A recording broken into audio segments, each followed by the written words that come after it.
पूर्णमादाय पूर्णमेवावशिष्यते। ॐ शान्ति शान्ति शान्तिः।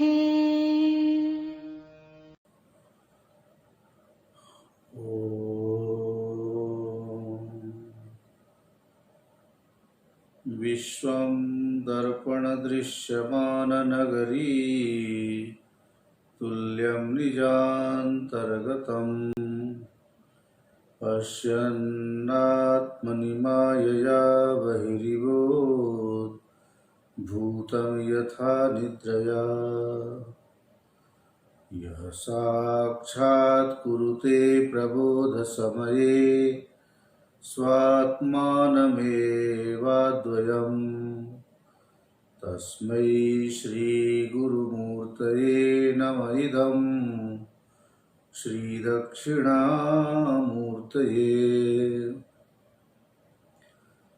ॐ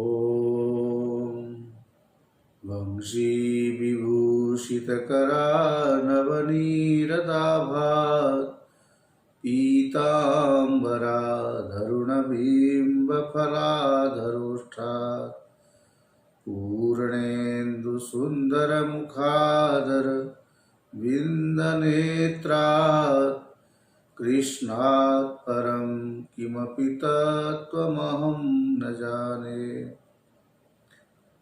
वराहपीडं नटवरवपुः कर्णयोः कर्णिकारं बिभ्रद्वासः कनककपिशं वैजयन्तीं च मालाम्। रन्ध्रान् वेणोरधरसुधया पूरयन् गोपवृन्दैः बृन्दारण्यं सपदरमणं प्राविशद गीतकीर्ति। ॐ शान्ति शान्ति शान्तिः। ॐ भद्रं कर्णेभिः शृणुयाम देवाः भद्रं पश्येमाक्षभिर्यजत्राः स्थिरैरङ्गैस्तुष्टुवां सस्तनूभिर्व्यसेम देवहितं यदायुः। स्वस्ति न इन्द्रो वृद्धश्रवाः स्वस्ति नः पूषा विश्ववेदाः स्वस्ति नस्तार्क्ष्यो अरिष्टनेमि स्वस्ति नो बृहस्पतिर्दधातु। ॐ शान्ति शान्ति शान्तिः। शिवाय नमः। ॐ शिवाय नमः। शिवाय नमः। ॐ नमः शिवाय। शिवाय नमः। ॐ शिवाय नमः। शिवाय नमः। नमः शिवाय। हराय नमः। हराय नमः। हराय नमः। नमो हराय। हराय नमः। हराय नमः। हराय नमः। नमो हराय। भवाय नमः। भवाय नमः। भवाय नमः।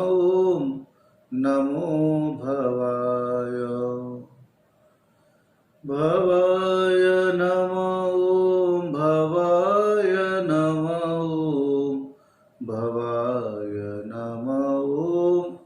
नमो भवाय। मृडाय नमः। मृडाय नमः। मृडाय नमः।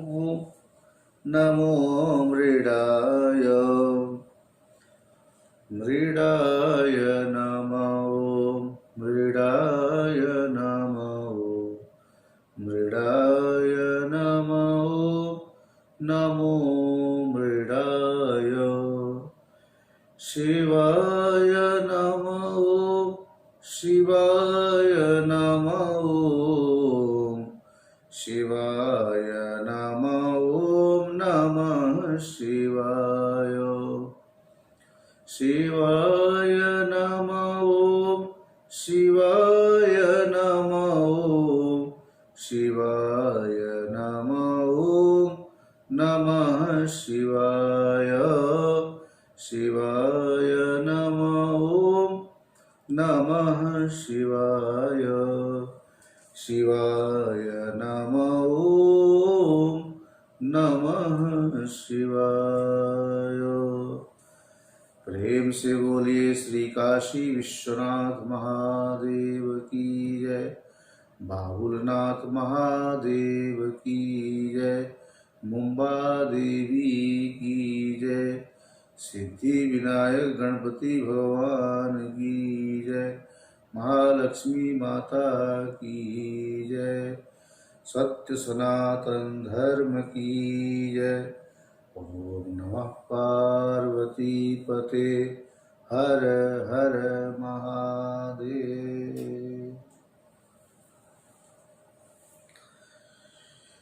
भगवान विश्वनाथ की असीम अनुकंपा है, जिनकी कृपा से हम सब इस लघु वासुदेव मनन को माध्यम बनाकर यह जो उत्तम ग्रंथ है इसके आधार पर विचार कर रहे हैं, श्रवण कर रहे हैं आप लोग। आत्मा की सदरूपता सिद्ध करते हुए गुरु ने शिष्य को बता दिया, जहाँ से ये वर्णक एकादश वर्णक प्रारंभ हुआ था। शुरू में हमने जो बात कही थी 10-20 सेकंड लगता है, लेकिन दोहरा देने से आप सबको वो बात उपस्थित हो जाती दिमाग में। आत्मा के लक्षण करते हुए जो शरीर त्रय से जो विलक्षण है, अवस्था त्रय का जो साक्षी है, 5 कोशों से जो अतिरिक्त है, ऐसा सच्चिदानंद रूप है जिसका, उसको आत्मा कहते हैं। 3 बातें हो गई थी। शरीर त्रय से विलक्षणता उसकी कैसी है, तीनों अवस्थाओं का साक्षीपना कैसे है उसमें, और 5 कोशों से अलग है, ये बात पहले हो चुकी। आत्मा की सदरूपता को सिद्ध करते हुए आचार्य ने श्रुति का उदाहरण दिया, सदैव सौम्य रमग्रासी। अनुभूति का उदाहरण दिया 5 लोगों के अनुभव के आधार पर कि आत्मा की सत्ता कैसे सिद्ध होती है, जिसमें धनवान, गरीब, कर्मी, उपासक और मुमुक्षु, इन 5 का उदाहरण देकर आत्मा की सदरूपता अनुभूति के आधार पर सिद्ध किया। पुनः शिष्य ने युक्ति से भी आत्मा की सदरूपता सिद्ध करने को कहा। युक्ति के द्वारा पूर्व जन्म, वर्तमान जन्म और भविष्य जन्म, तीनों जन्मों का होना, तीनों जन्मों में शरीर की प्राप्ति का होना, उन शरीरों के माध्यम से कर्म होना, ऐसे जन्म मरण के प्रवाह, जन्म और कर्म का जो संबंध है, ये सब बदलते रहेंगे, नष्ट होते रहेंगे, लेकिन इसमें अविचल भाव से रहने वाले आत्मा जो है सदा एक रूप एक रस में रहता है। ये युक्ति के द्वारा आत्मा की सदरूपता भी सिद्ध हुई। एवं कालत्रये अपि आत्मनो विद्यमानत्वात् अबाधितत्वेन परमार्थत एक रूपत्वात् सत्वं सिद्धम। तीनों कालों में आत्मा का रहना देखा गया।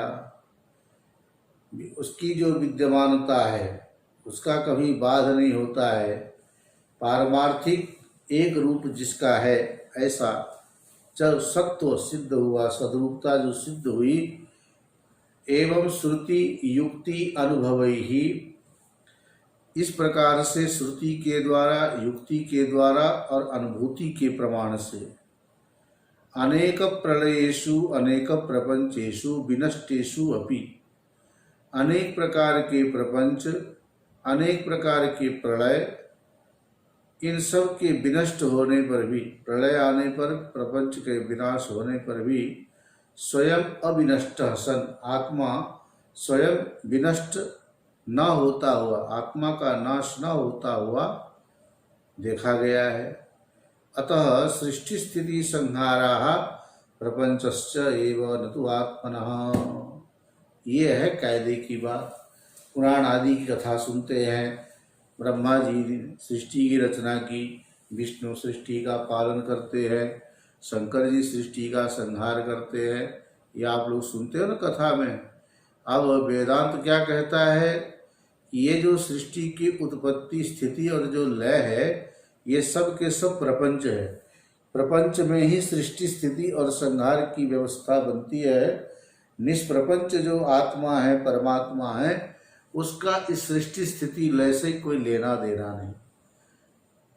मोटी सी बात कह दूं आपको, आप कह सकते हैं कि फिर इतने कथा क्यों सुनाते हैं कि ब्रह्मा जी सृष्टि करते हैं, विष्णु पालन करते हैं, सब बताने का अभिप्राय क्या है? तो सृष्टि, स्थिति और लय की प्रक्रिया से परमात्मा को समझने में सुगमता होती है। ये कथा बता करके, दृष्टांत दे करके आप ठेठ परमात्मा तक पहुंच जाते हो। इसलिए सृष्टि और लय प्रक्रिया की व्यवस्था बनाई गई है।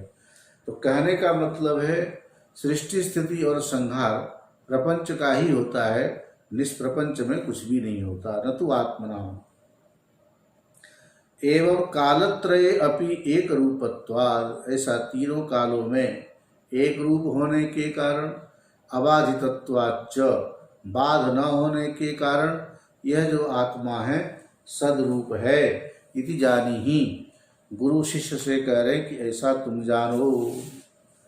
हो गया पक्का। तो श्रुति, युक्ति और अनुभूति के द्वारा प्रपंचों का निष्प्रपंच के साथ क्या संबंध है, इससे क्या सिद्ध हुआ? तो आत्मा की सद्रूपता सिद्ध हो गई, और बाकी जितनी भी चीज़ें सब असत हैं, नष्ट होने वाले हैं, बदलते रहते हैं।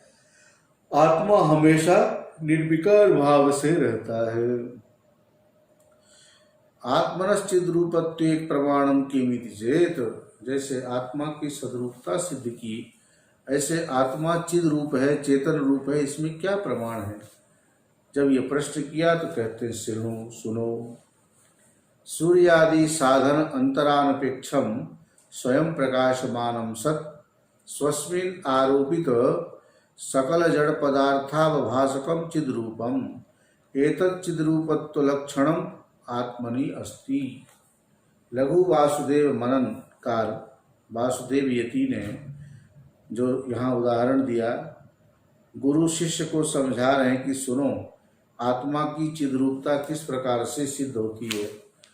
जैसे सूर्य आदि जितने भी प्रकाशित करने वाले पदार्थ हैं, सूर्य को प्रकाशित करने के लिए, सूर्य जब अपने प्रकाश से वस्तुओं को प्रकाशित करता है, पूरे जगत को प्रकाशित करता है, तो आपके मन में कभी ये जिज्ञासा होती है कि सूर्य की प्रकाश कहाँ से आया, कौन है वो प्रकाश स्वरूप?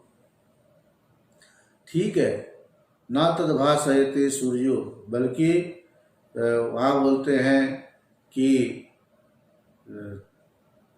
यस चंद्रमसी चागनो तत्तेजो विद्धिमामकम, सूर्य में, चंद्रमा में, अग्नि में जो तेज है वो मेरा ही तेज है। भगवान ने जब ये कहा तो इसका मतलब है सूर्य आदि भी प्रकाश करने में सामर्थ्यवान तब होते हैं जब उनको प्रकाशित करने की सामर्थ्य परमेश्वर देता है। लेकिन सूर्य जब प्रकाशित करता है किसी पदार्थ को या पूरे जगत को, तो उसको किसी साधन की अपेक्षा नहीं होती है। क्यों? क्योंकि सूर्य स्वयं प्रकाश स्वरूप है। दृष्टांत है, तो सूर्यादि साधन अंतर अनपेक्षम स्वयं प्रकाशमानम सत, स्वयं प्रकाश स्वरूप होते हुए स्वस्मिन आरोपित सकल जड़ पदार्थ अवभासकम चिद्रूपम, उसमें आरोपित जितने भी पदार्थ है सूर्य के द्वारा वो सब के सब प्रकाशित होते हैं। इसलिए सूर्य के अंदर जो पदार्थों को अवभाषित, प्रकाशित करने की जो सामर्थ्य है, ये उसकी अपनी चिद्रूपता है। एतत् चिद्रूपत्व लक्षणम आत्मनि अस्ति। जैसे सूर्य का अपना निजी प्रकाश है, सूर्य को अपना कार्य करने के लिए किसी अन्य से प्रकाश उधार में नहीं लेना पड़ता, या थोड़ी देर के लिए रहता हो फिर बाद में चला जाता, तो ऐसा भी नहीं होता। वो तो सूर्य का स्वरूप ही ऐसा है, जिससे वरवश ही सूर्य हो और प्रकाश न हो, ऐसा हो नहीं सकता। इसका अनन्य संबंध है। उसी प्रकार से यह जो चिद्रूप है, चेतनता, आत्मा का अपना स्वरूप है। चिद्रूपता मतलब आत्मा, आत्मा मतलब चिद्रूप। एतत् चिद्रूपत्व लक्षणम, ये जो चिद्रूप का लक्षण, जैसे सूर्य में पदार्थों को अवभाषण करने की सामर्थ्य है, ऐसे आत्मा की सत्ता से, आत्मा की चिद्रूपता से ही हम लोग बोलते हैं कि मैं हूँ और मैं अपने को जानता हूँ। कैसी है वह चिद्रूपता? कथम इति चेत आत्मा गाढ़ अंधकारे अपि इतरानपेक्षमेव स्वयं प्रकाशते। कभी आप कमरे में बैठे हो, लाइट चली जाए, अचानक एकदम अंधेरा हो जाए, अभी आपके कपड़े पे, शरीर पे मच्छर बैठा है, कहीं से छिपकली गिर गई, कुछ भी हुआ, अंधकार में आपको कुछ नहीं दिखता है। इसका मतलब आप नहीं हो ये भी नहीं कह सकते, आप तो हो। आप कहते भी हो कि अरे लाइट चली गई, जिस लाइट को भी आप प्रकाशित कर रहे थे, अब लाइट का जो अभाव है, अंधकार, उसको भी आप प्रकाशित कर रहे हो। किसके द्वारा प्रकाशित कर रहे हो? इसलिए एक आचार्य शंकर ने एक श्लोकी बनाई, उसमें गुरु शिष्य के संवाद से ज्योति रूप परमात्मा है कि वह कैसे, उसको वहाँ सिद्ध किया। पूछते हैं किम ज्योतिस्तव, तुम्हारे दृष्टि में ज्योति क्या है? तो उसने कहा कि सूर्य का जो प्रकाश है यही ज्योति है। बोले ठीक है, सूर्य तो दिन में रहता है इसलिए उसका प्रकाश दिखता है, रात्रि में तो सूर्य भी नहीं रहते, फिर किसके प्रकाश से तुम काम करते हो? बोलते तो रात्रि में दीपक आदि जला करके काम चला लेते, वही प्रकाश है। बोले ठीक है, दीपक भी यदि बुझ जाए, दीपक भी समाप्त हो जाए, सूर्य तो है ही नहीं, रात्रि का समय है, फिर अब किससे देखोगे? किम धीर धियो दर्शने, बोलते हैं बुद्धि के द्वारा देखते हैं। किम ज्योतिस्तव भानुमान अहनिमे रात्रो प्रदीपादिकम स्यादेवं रविदीप दर्शन विधौ किम ज्योतिराख्या ही में। जब न रवि सूर्य है न दीप है, अब किसके द्वारा आप देखते हो? जागृत अवस्था में जो लोग अंधे हैं, जिन्होंने आज तक किसी रूप को नहीं देखा, शुक्ल नील पीत रक्त हरित कपिश चित्र भेदात, ये जो रूपों का वर्णन किया है शास्त्र में कि सफ़ेद है, नीला है, लाल है, पीला है, हरा है, शुक्ल नील पीत रक्त हरित कपिश चितकबरा है, भूरा रंग है, और चित्र मतलब चितकबरा है। तो अनेक भेदों से रूप दिखाई देते हैं, लेकिन जिसकी आंख जन्मजात ही अंधी हो गई, जिसने कभी देखा ही नहीं, और रात्रि में वो भी सपना देखता है अपने को या दूसरे को कि अनेक रंग बिरंग के कपड़े पहने हुए हैं। जागृत अवस्था में जब रंग उसने देखा नहीं, तो स्वप्न में रंग जो देखा वो किससे देखा है? वो अंतर ज्योति है, आंतरिक प्रकाश है। आँखों के बिना ही रूप का उसको ज्ञान हो गया, इसलिए कहते रवि दीप दर्शन विदो। अभी एक दिन हमने ऐसा प्रोग्राम देखा टेलीविजन में या मोबाइल में कहीं देखा था, याद नहीं आ रहा है, लेकिन देखा वो रामायण ऐसे कंठस्थ हैं उनको, और सारे वो सूरदास हैं, प्रज्ञा चक्षु वाले, और बड़ा सुंदर। जब ये 5 अगस्त को राम मंदिर का शिलान्यास हो रहा था, उसी उपलक्ष्य में शायद अंध विद्यालय में जहाँ प्रज्ञा चक्षु रहते हैं, उसी में कोई तबला बजाने वाला, कोई हारमोनियम बजा करके बड़े सुंदर ढंग से कंठस्थ राम के गुणगान कर रहे थे, रामचरितमानस का पाठ कर रहे थे। और उनके पास पुस्तक भी ऐसी देखी, वो उंगली लगा लगा करके अक्षर को पहचानते हैं। कैसे उनको शिक्षा दी गई होगी, बड़े गजब की चीज़ है। एक बार वो जिस रास्ते से निकल जाते हैं, छड़ी रख रख करके उसको पता चलता है कौन है, ऐसा दोनों तरफ चलाते हैं, गड्ढा है कि कोई आदमी है, कुछ है, सब मालूम पड़ता है उनको। कौन से दृष्टि से उसको पता चलता है। हम लोगों के तो आँख होते भी नहीं दिखता है और वो बिना आँख के देख लेता है। कितने आश्चर्य की बात है। एक लाला जी थे, अभी तो शायद है कि नहीं मालूम नहीं, दिल्ली में हमने उनको देखा था। तो उनके साथ एक सज्जन और थे, उनके भाई थे, वो साथ में रहते थे हमेशा। अभी लाला जी प्रज्ञा चक्षु थे बड़े अमीर दानी भी थे। तो कभी किसी को दक्षिणा दे रहे हैं तो उनको इतना मालूम है किसको 50 देना है, किसको 100 देना है। तो मैं देख रहा था कि है तो प्रज्ञा चक्षु, दिखाई दे को कुछ देता नहीं, नोट कैसे पहचानते, हाथ लगा लगा के, हाँ ये कौन है, कितना देना, 50 देना है। उनके हाथ में 100 भी था, 50 भी था, 20 भी था, और बड़े क्रम से दे रहे थे। 20 वाले को 20, 50 वाले को 50, 100 वाले को 100, 500 वाले को 500। मतलब हाथ से टटोल करके जो काम आंखों से होना चाहिए वो हाथ के स्पर्श से, जो चक्षु में जो नस नाड़ी है जिससे दृष्टि मिलती है हमें, उस दृष्टि का काम हाथ ने स्पर्श से करके कर दिया। कितनी गजब की बात है। आंखें होते हुए भी हम नहीं देखते तो बोलते अंधा है क्या। लेकिन जो बेचारे जिनको हम अंधा कहते हैं उनके पास फिर कौन सी आंख है जिससे नोट की पहचान कर लेते हैं, रामचरितमानस का पाठ कर लेते हैं, रास्ता में छड़ी के द्वारा अपना रास्ता तय कर लेते हैं। इससे ज़्यादा आश्चर्य की बात और क्या हो सकती है। ये कौन है। तब कहते हैं स्याद एवं रविदीप दर्शन विधो किम ज्योतिराख्यायी में। तो बोलते हैं सूर्य के प्रकाश से तुम दिन में देखते हो, अर्थात सूर्य सबको प्रकाशित करता है, रात्रि में दीपक प्रकाशित करता है, और इन दोनों को प्रकाशित तुमने अपने आंखों से किया। आंख से सूर्य को देखा, आंख से रात्रि में दीपक को देखा। लेकिन आंख जिसके द्वारा देख रही है, आंखें जब बंद हो जाती है या जन्म से जो अंधा है वो फिर किससे देखता है, तो धीर धियो दर्शन है, बुद्धि के द्वारा देखता है, बुद्धि रूपी नेत्र से। इसलिए उनका नाम है प्रज्ञा चक्षु। प्रज्ञा मतलब बुद्धि ही उनके नेत्र है, उसके माध्यम से वो देखते हैं। लेकिन जब बुद्धि भी नहीं रह जाती तब किसके द्वारा देखते हैं, बोले ज्योतिष तदस्मि प्रभु। बुद्धि को हम जो प्रकाशित करने वाला है वह मैं ही हूँ, वह ज्योतिष रूप है।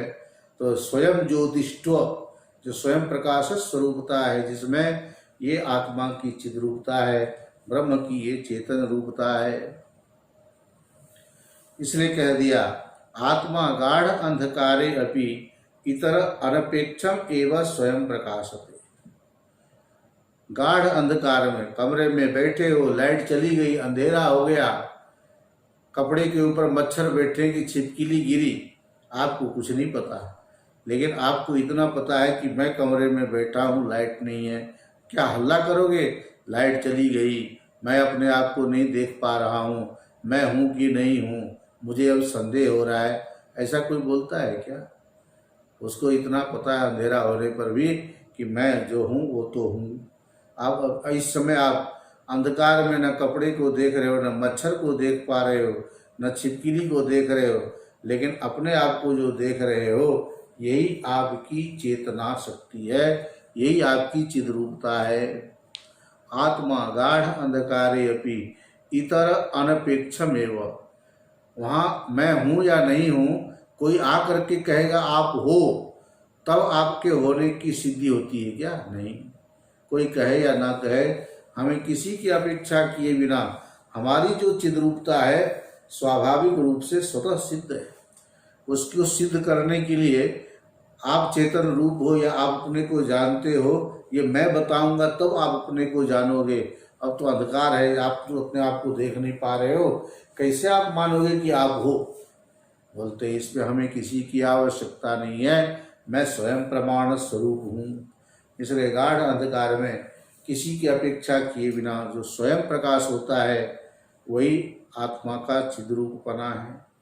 स्वस्मिन् आरोपित शरीर बाल्य यौवन वार्धक्यावस्था अवस्था व्यापाराश्च इतर अनपेक्षम सम्यक जानाति। अपने में आरोपित, आत्मा के अंदर आरोपित जो शरीर है, शरीर में होने वाली जो बाल्यावस्था युवावस्था और वृद्धावस्था है, और उन अवस्थाओं के अनुसार जो व्यापार है। बाल्यावस्था में जो दौड़ धूप करते थे, जवानी में आकर के बाल्यावस्था की अपेक्षा गति धीमी पड़ गई, और युवावस्था की अपेक्षा भी जब बुढ़ापा आएगा या बुढ़ापा आ जाता है, उस समय बाल्यावस्था और युवावस्था जितनी ताकत या जितनी गति है, वह गति बुढ़ापे में नहीं दिखाई देती है। तो वही व्यक्ति, लेकिन अवस्थाएं बदल गई। अवस्थाओं के कारण व्यापार में भी भेद हो गया। व्यापार का मतलब है आपके द्वारा होने वाले जो भी क्रियाकलाप है। जैसे आप पहले दौड़ लेते थे, अब नहीं दौड़ पाते हो। पहले दिन में 10 लोगों को पानी पिलाते थे, फिर भी आपको आलस नहीं आता था। अभी अपने लिए 1 गिलास पानी लेना है, लगता है कोई आके पिला दे। सामर्थ्य है, फिर भी उठने की इच्छा नहीं होती, और कभी उठने की इच्छा भी रहती है तो शरीर जवाब दे देता है, कुछ कर ही नहीं पाता। शरीर में होने वाले क्लेश, मन में होने वाले क्लेश आदि का भी वर्णन आगे आ ही रहा है। तो शरीर, बाल्य, यौवन, वार्धक्यावस्था, शरीर की तीनों अवस्थाएं, और उन तीनों अवस्थाओं में होने वाले आचरण, व्यवहार, व्यापार, च इतर अनपेक्षम सम्यक जानाति। इसको जानने के लिए हमें किसी की अपेक्षा नहीं होती। बाल्यावस्था के व्यापार का स्मरण अभी हो रहा है, युवावस्था के व्यापार का वृद्धावस्था में स्मरण हो रहा है। तो उस समय आपको अलग अलग अवस्थाओं के व्यापार अथवा उन अवस्थाओं को जो आपने देखा है, ये देखने वाला कौन है? जो चेतन है वह अच्छी तरह से जानता है।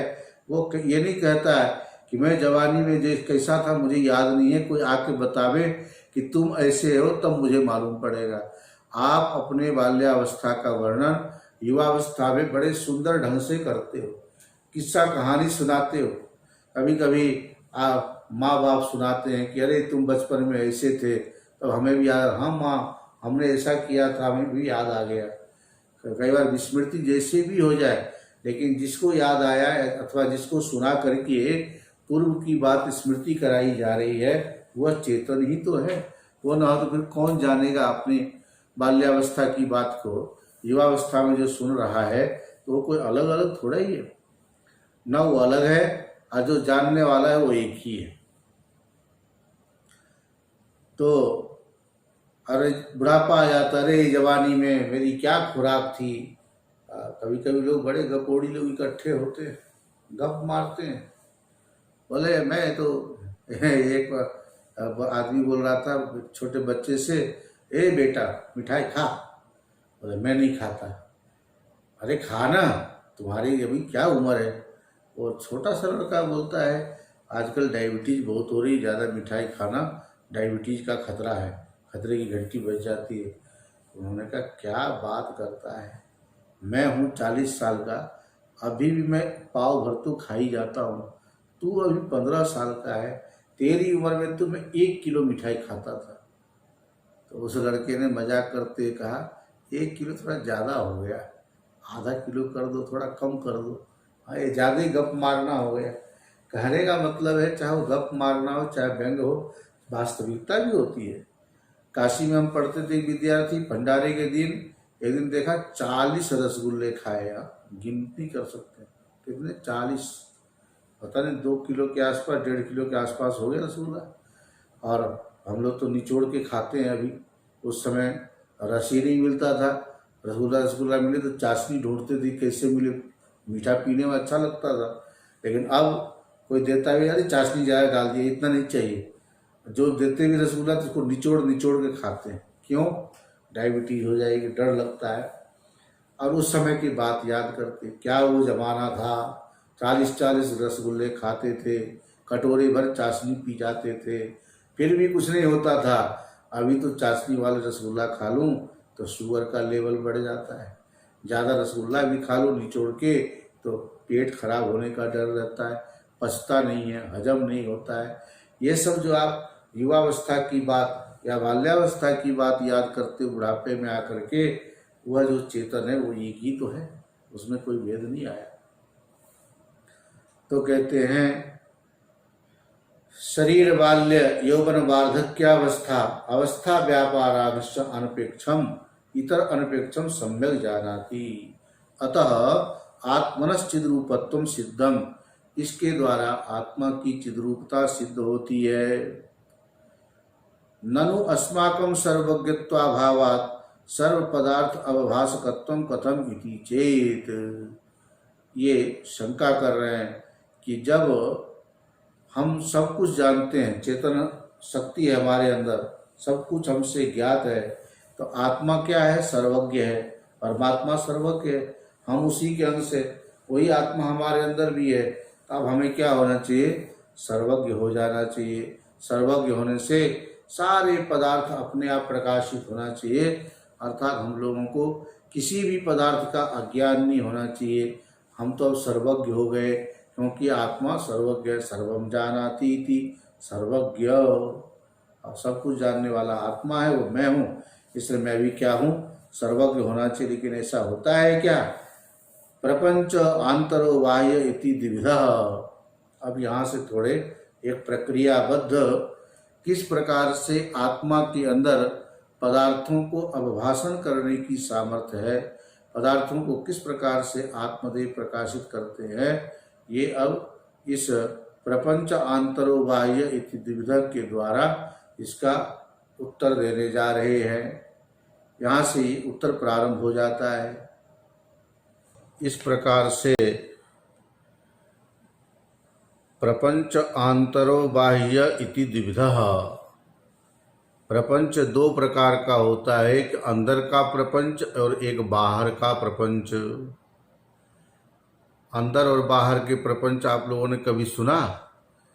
वेदांत श्रवण करोगे तो मालूम पड़ता है हम लोग अंदर के प्रपंच में होते हैं या बाहर के प्रपंच में या दोनों में। प्रपंच क्या चीज है, इसको अच्छी तरह से वेदांत में समझाया है। एतत् प्रपंचद्वयम् अपि अस्माभिः प्रकाश्यते। ये दोनों प्रकार के जो प्रपंच है हम लोगों के द्वारा ये प्रकाशित होते हैं, हम ही इसमें कारण है। प्रपंच है ये बताने वाला कौन है? हम है। न वयम तेना कदाचित अपि प्रकाश्याः। प्रपंच को हम प्रकाशित करते हैं, प्रपंच से हम प्रकाशित नहीं होते। तमेव भान्तम अनुभाति,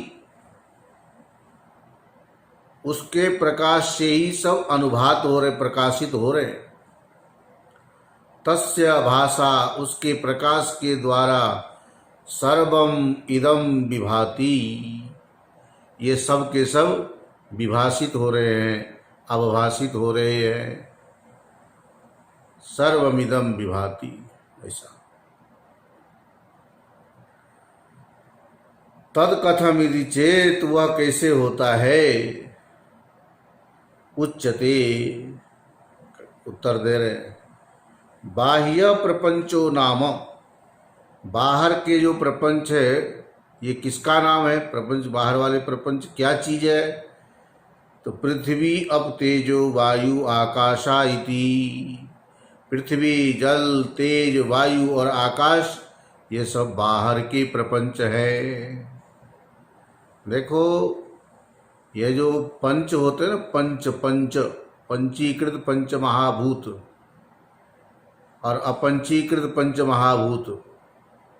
पंचीकरण के द्वारा जब पांचों भूतों का वर्गीकरण होता है, जब इसका विभाजन होता है, द्विधा विधाय चैकैकम चतुर्धा विभजेत पुनः स्वश्वेतर द्वितीयांशेर योजनात् पंच पंचते। यह है पूरे 25 तत्व जिससे हम लोगों का ये स्थूल शरीर बना हुआ है। शब्द स्पर्श रूप रस गंधा इति, ये सब बाहर के प्रपंच का स्वरूप क्या है वो बता रहे हैं, इसलिए आप लोग ध्यान रखना। पंचीकृत भूतानि इति, पंचीकरण प्रक्रिया के द्वारा जो सूक्ष्म पंचभूत थे उसका जो पंचीकरण हो गया, द्विधा विधाय चैकैकम, मोटे भाषा में समझ लीजिए, आकाश, वायु, तेज, जल, पृथ्वी, इन पांचों को आधा आधा कर दिया तो कितने हो गए? 10। आकाश का आधा, वायु का आधा, तेज का आधा, जल का आधा, पृथ्वी का आधा हिस्सा, और फिर आधा जो बचा था पांचों का, उन आधे आधे को सबको 4-4 हिस्सा कर दिया। तो 5 चौका 20 और पांचों का आधा हिस्सा जो 5 आधे वाले थे 25 हो गए ना। इसको मिला करके ये 25 तत्व वाला ये शरीर है। और इसी तरह से शास्त्रों में लिखा है, पंचविंशति तत्वज्ञो यत्र तत्राश्रमे वसन जटी मुंडी शिखी वापी मुच्यते नात्र संशय। कैसा भी हो, चाहे जटा धारण करे, चाहे शिखा बांध के रखे, जूड़ा बांधते ना सिर पे, वो जटा को लंबा लंबा करके,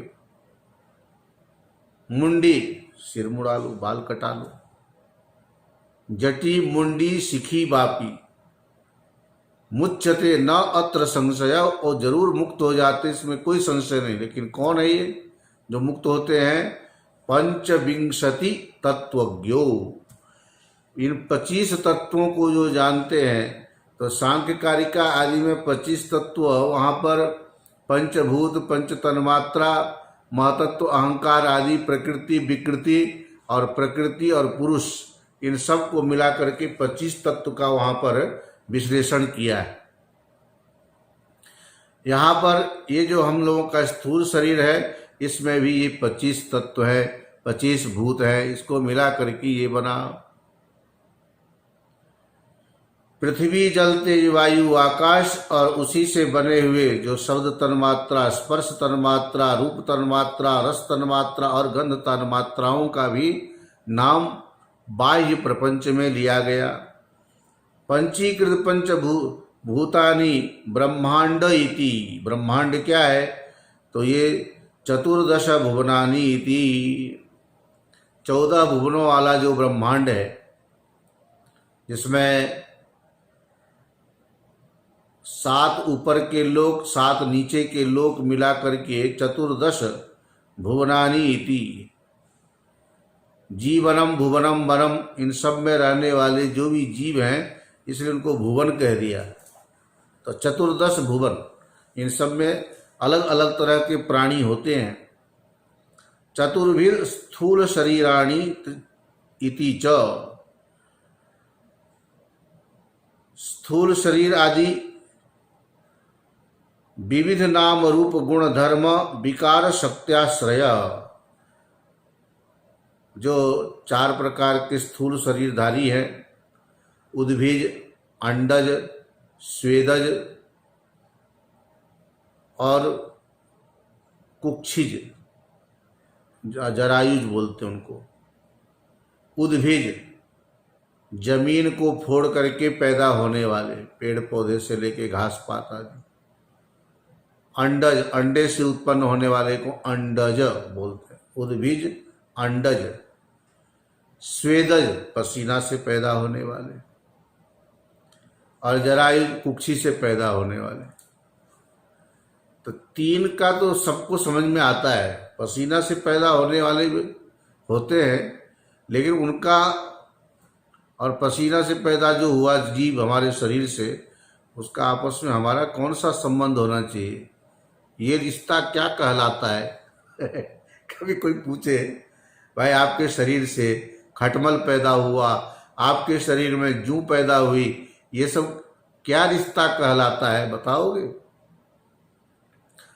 एक बार सरदार जी यात्रा कर रहे थे ट्रेन में, तो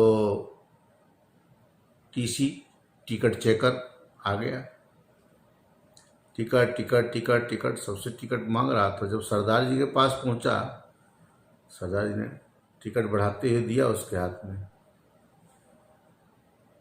देखा ऊपर नीचे, ओनली 1 टिकट। और यस, केवल एक ही टिकट है? बोले हाँ। तो आपका जो डॉग है, कुत्ता, इसका टिकट? अच्छा, इसका भी टिकट लगता है क्या? बोले हाँ। क्यों? ये तो कुत्ता हुआ।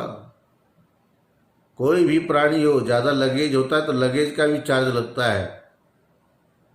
ये तो प्राणी, ये कुत्ता यात्रा कर रहा है आपके साथ, इसका भी टिकट होना चाहिए। बोले हमें तो नहीं पता था। बोले नहीं, सरकार का कानून है, कोई भी प्राणी यात्रा करे उसका टिकट होना अनिवार्य है। सरदार जी बोले जो भी जीव मात्र का टिकट आप बनाते हो? बोले हाँ, वही तो कह रहा हूँ, और क्या कह रहा हूँ। बोले फिर बाद में मुकरना मत अपने बात से, मैं अभी दिखाता हूँ। और अपनी पगड़ी उतार करके उसके सामने रख दिया और उसमें से जूं रेंग करके निकलने लगे। एक दो तो थे नहीं, अनंत की संख्या थी, गिनती नहीं की जा सकती। और बोले अब इसके टिकट काटो, बनाओ टिकट। सरदार के ऐसे रवैया से टिकट वाला भागा। बोले अरे बाप रे बाप, आपस के आसपास के यात्रियों में भी अफरा तफरी मच गई, जू निकल रहे, जल्दी से पगड़ी को वापिस रखो। तो सरदार जी के पगड़ी से जो जू पैदा हुए, बताओ, कोई पूछे सरदार जी ये जू के साथ आपका कौन सा संबंध है, ये आपके संतान हैं, आप इसके माता पिता लगते हो, क्या लगते हो? कुछ नहीं बता सकते, है ना। तो ये स्वेदज, पसीना से उत्पन्न होने वाले जो प्राणी हैं, ये रिश्ता क्या कहलाता है, इसका विचार भले ही बाद में करें। अब भागवत में गोकर्ण जी पैदा होते हैं उस फल के खाने से। गाय के अंदर से उत्पन्न होने पर भी कान था केवल गाय की तरह, बाकी आकृति थी मनुष्य की तरह। गणेश जी के तो मस्तक में पूरा हाथी का मस्तक लगा है, गोकर्ण जी का ऐसा भी नहीं था, कान था केवल, इसलिए तो गो और कर्ण, इसलिए नाम पड़ा गोकर्ण। गाय की तरह कान है जिनके। और महात्मा के द्वारा वो प्रदत्त प्रसाद था, संत जी ने दिया था आत्मदेव को, इसलिए महात्मा के प्रसाद का प्रभाव इतना था कि उनके हाथ से स्पर्श किया हुआ, मंत्रों के द्वारा अभिमंत्रित किया हुआ, और आत्मदेव के मन के शांति के लिए, क्योंकि आत्मदेव बड़े दुखी थे, बोलते थे कि मैं जो पेड़ पौधा लगाता हूँ वह भी फल नहीं देते, गाय पालता हूँ उसके भी बच्चे नहीं होते, मुझ जैसा अभागा आदमी कौन होगा इस संसार में, क्या सारे खराब वाले भाग्य मेरे ही पास थे क्या? महात्मा जी बोलते ऐसा होने से आदमी को विरक्त हो जाना चाहिए, समझ लेना चाहिए कि संसार ऐसा ही है। तब उन्होंने कहा कि संन्यास आश्रम तो और भी सूखा आश्रम है, यहाँ तो एकदम परमात्मा का चिंतन करो, भजन करो, और कुछ है ही नहीं।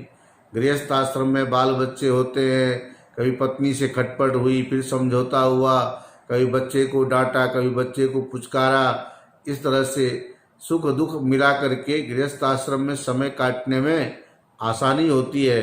संन्यास आश्रम में तो परमात्मा का चिंतन करो तो ठीक है, नहीं तो बहुत परेशानी भी होती है, समय पास नहीं होता, बहुत आसान नहीं है। लोगों को लगता है, अपने ब्रह्मलीन अखंडानंद जी महाराज के बारे में लोग बताते हैं, महाराज जी के पुस्तकों में भी कई जगह अपना अनुभव लिखते हैं।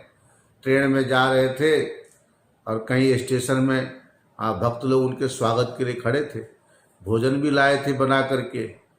तो जब भोजन दिया महाराज जी के, और भी साथ में लोग थे, और अनेक प्रकार के व्यंजन आए, सब्जियां, मिठाइयाँ खा रहे थे। तो उसी में कोई नौजवान लड़का भी बैठा था ट्रेन में, तो बोला होगा कि महात्मा बनने में बड़ा फायदा है।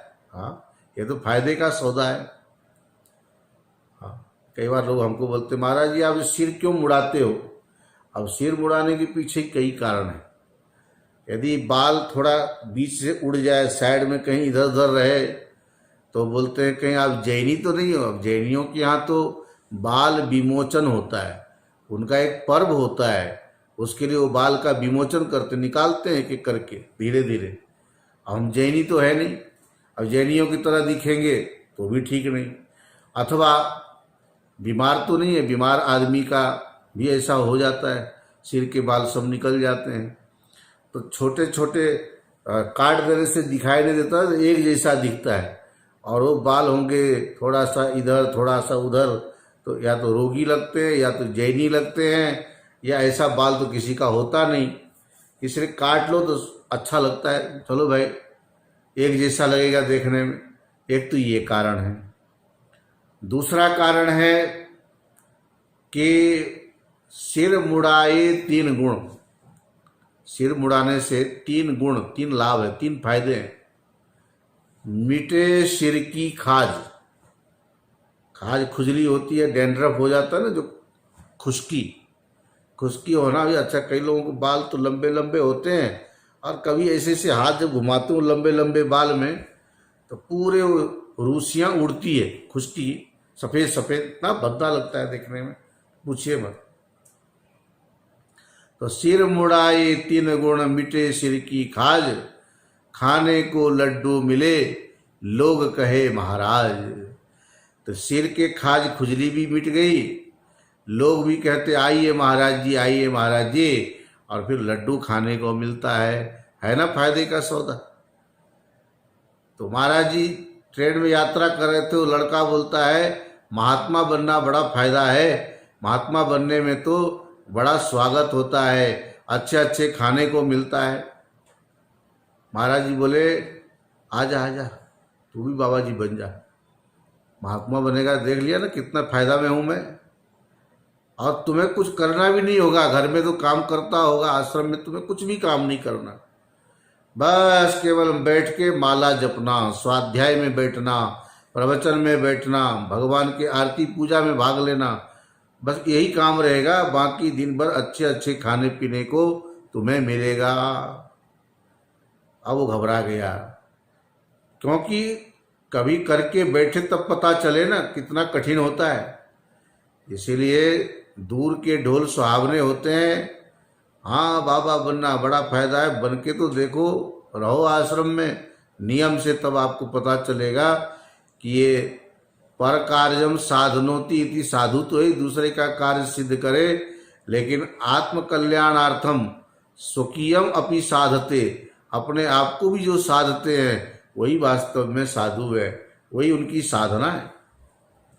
इतना आसान नहीं है जैसा हम बोलते हैं।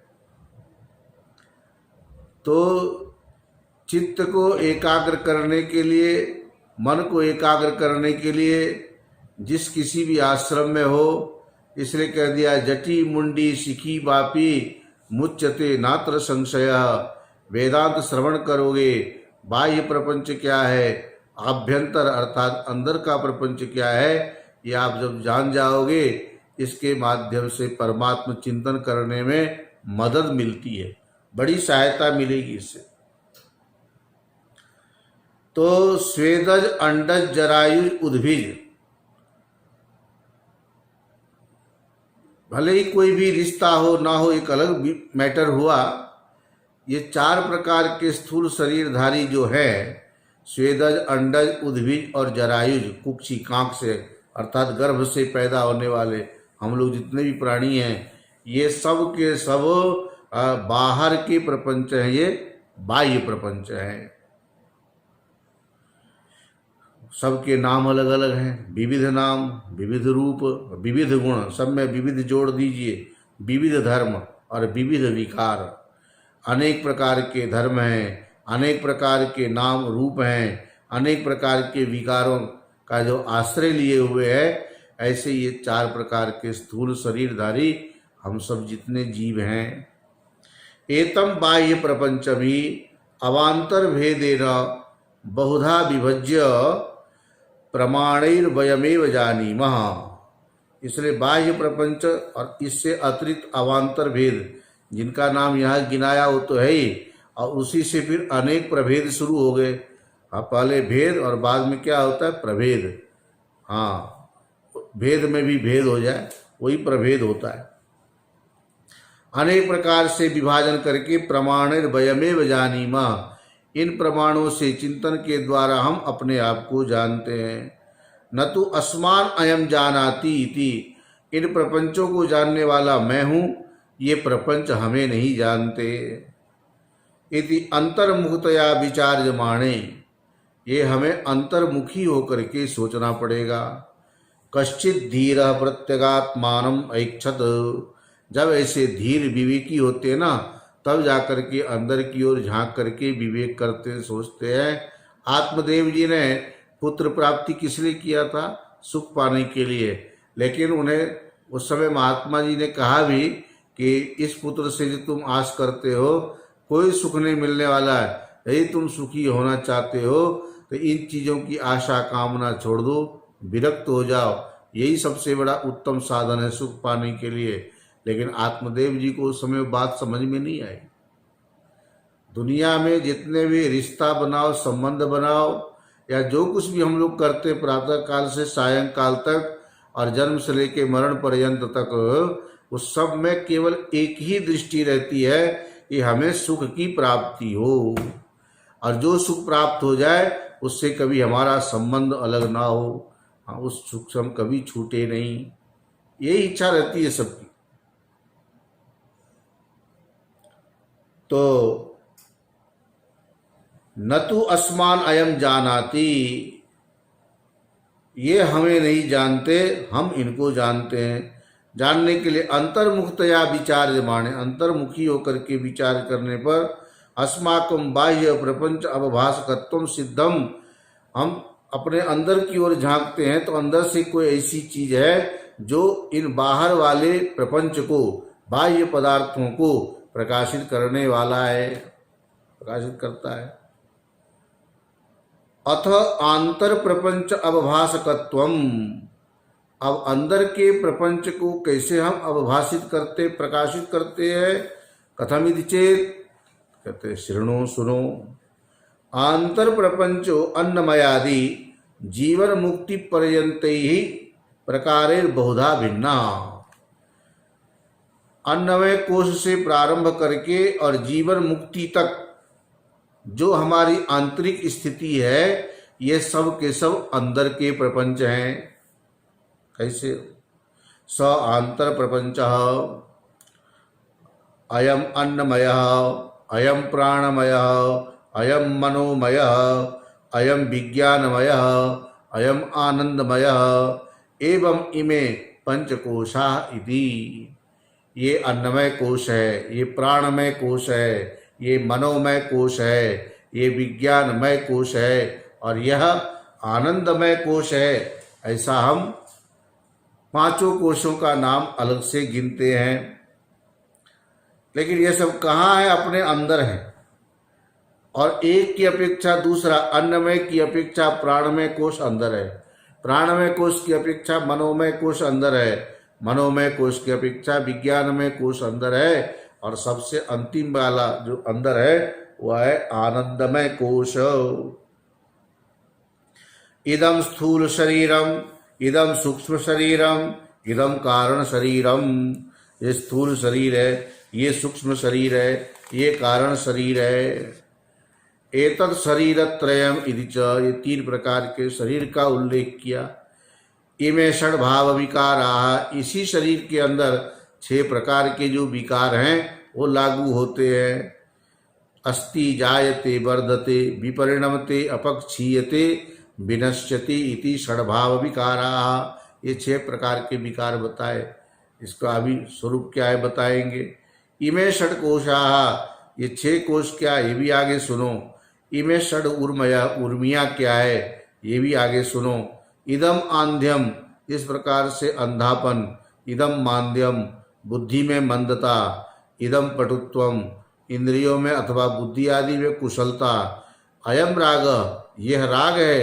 अयम द्वेष, यह द्वेष है। इदम त्रिविध करणम, ये 3 प्रकार के करण हैं। इदम अंतःकरणम, यह अंतःकरण है।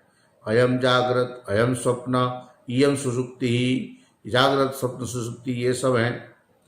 एवं अवस्था त्रयम इति वाच, ये 3 प्रकार की अवस्था आदि है। इदम ज्ञानेन्द्रिय पंचकम, ये ज्ञानेन्द्रिय ज्ञानेन्द्रियों का समूह है। इदम कर्मेंद्रिय पंचकम, आँख कान त्वचा आदि सब आगे ज्ञानेन्द्रिय पंचक में, और बाघ पाणी पाद पायु उपस्थ, ये 5 कर्मेंद्रियों में इनकी गिनती की गई है। इमे पंच प्राणाः, प्राण अपान व्यान उदान समान करके ये 5 प्राण हैं। इमे उपप्राणाः, नाग कूर्म कृकल देवदत्त धनंजय मिला करके ये 5 उपप्राण हैं।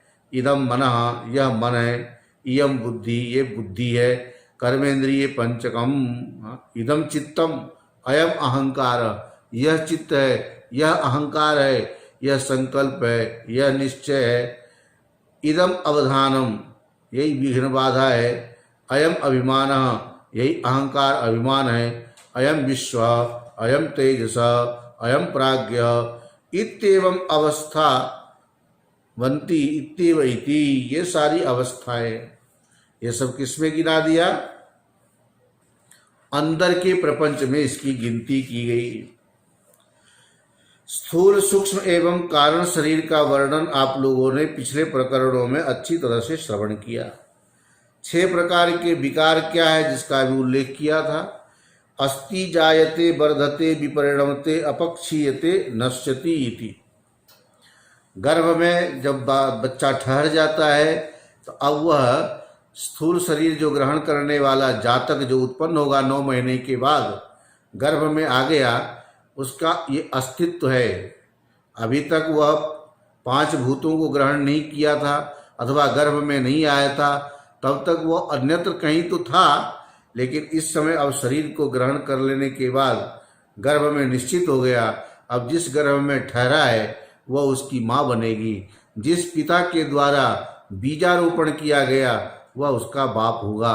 ये सब जो अब प्रक्रिया चल रही है स्थूल शरीर को लेकर के, जब तक शुक्र शोणित का संयोग नहीं होता, माता और पिता के द्वारा इस मैथुनी प्रक्रिया के द्वारा जो सृष्टि का विधान है उसके अनुसार जब तक उस गर्भ में नहीं आता है अथवा पिताजी के द्वारा जब तक वपन नहीं होता तब तक ये संबंध नहीं माना जा सकता।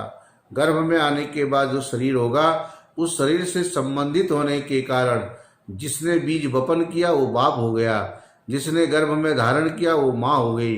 9 महीने में तैयार हुआ, बाहर आकर के निकल जाता है। ये किसके साथ संबंध है?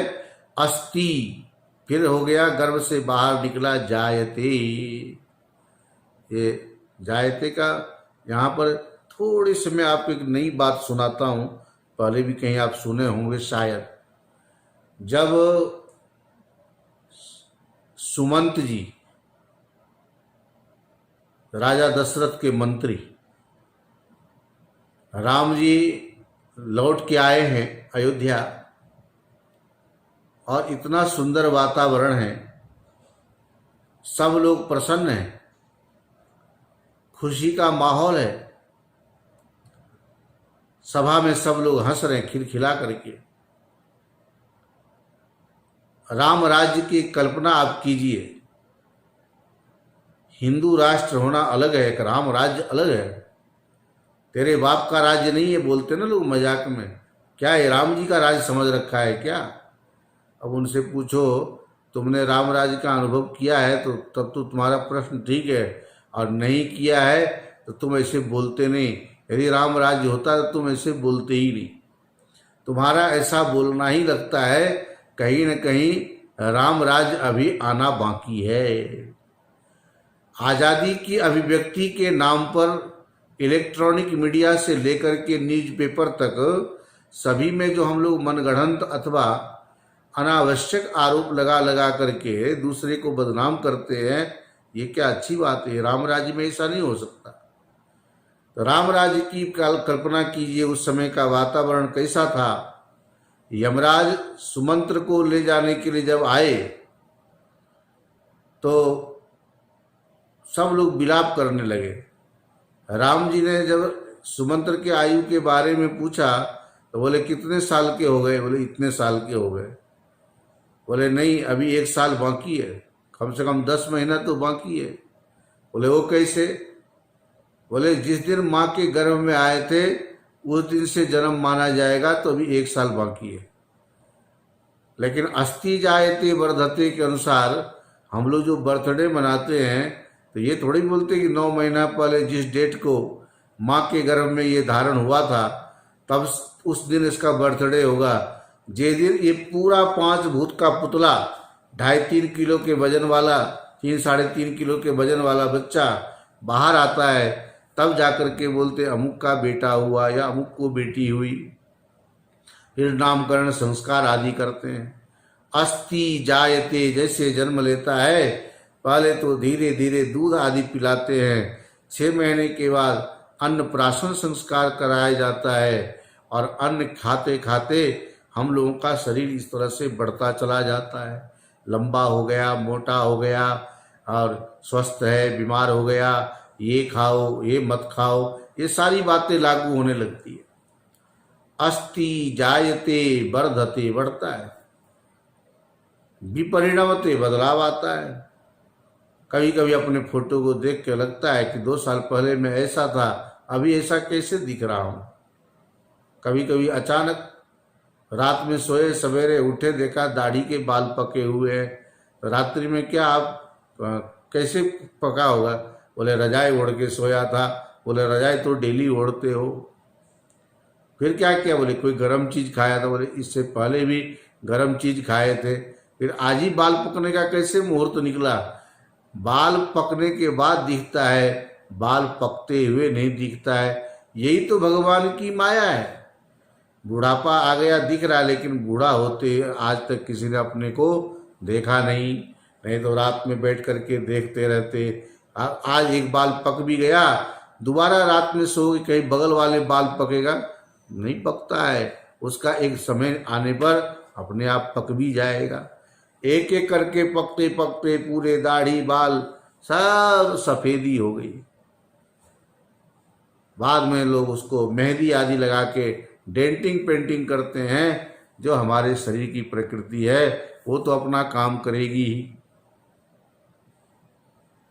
तो ये जो शरीर का जो अपना धर्म है, अस्ति जायते वर्धते विपरिणमते अपक्षीयते, एक उम्र आने पर जो शरीर में रक्त आदि खून बनने का सिस्टम था वो थोड़ा शिथिल पड़ जाता है। पहले का जो खाया पिया हुआ है वही काम में आएगा, आगे फिर उतना खून नहीं बनता है जीवन चलने के लिए, लेकिन वो वाली बात नहीं रहती।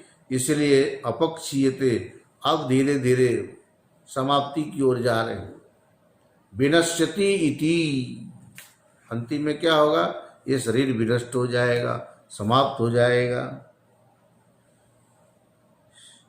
इस शरीर में 6 कोष रहते हैं। हाँ, 6 कोशात्मक जो का 5 कोष वो अलग चीज है, और शरीर के जो 6 कोष अपना है स्थूल शरीर में, वह है त्वक, रक्त और मांस। ये 3 कोष माता के शरीर से हमें मिला। खून, त्वचा और मांस, रक्त, मांस और त्वचा। तो त्वक, रक्त, मांस, ये 3 कोष बनते हैं माता से, और पिता से स्नायु, नाड़ियाँ। पिता के शरीर से हमारे शरीर में जो गुण आते हैं उससे नाड़ियाँ बनती है। अस्थि, हड्डी बनती है, और हड्डी में झीने झीने छेद जैसे होते हैं, उन सब को भर करके बढ़िया से रखते हैं, उसको बोलते हैं मज्जा। तो स्नायु, अस्थि और मज्जा, ये 3 कोष पिता के द्वारा निर्मित होते हैं, पिता से मिलता है। तो पिता से 3 कोष और माता से 3 कोष, त्वक, रक्त, मांस, और इधर स्नायु, अस्थि और मज्जा, इन 6 को मिलाएंगे, इसको बोलते हैं षटकोश। 6 प्रकार के कोष हो गए। उर्मिया, उर्मी का मतलब होता है क्लेश। शरीर में रहने के बाद ये 6 प्रकार के क्लेश सबको स्वाभाविक रूप से प्राप्त होता है। भूख, प्यास, शोक, मोह, शीत, उष्णा। भूख लगना, प्यास लगना, ये प्राण का धर्म है। शोक और मोह, ये मन का धर्म है। शीत और उष्ण शरीर के लिए, स्थूल शरीर में इसका अनुभव होता है। इस प्रकार से ये सब क्लेश रूप बताए। तो क्रमशः प्राण, चित्त और शरीर के धर्म हो गए। प्राण के धर्म हो गए भूख प्यास, शोक मोह हो गए चित्त के धर्म, और शीत और उष्ण ये हो गए शरीर के धर्म। इन्हीं तीनों में हमारे ये जो अनुभव होता है इसको उर्मिया बोलते, उर्मी। बाकी और जो चीज गिनाए हैं इसका विचार हम अगले सत्र में करेंगे। ओम पूर्णमदः पूर्णमिदं पूर्णात् पूर्णमुदच्यते पूर्णस्य पूर्णमादाय पूर्णमेवावशिष्यते। ओम शांति शांति शांति।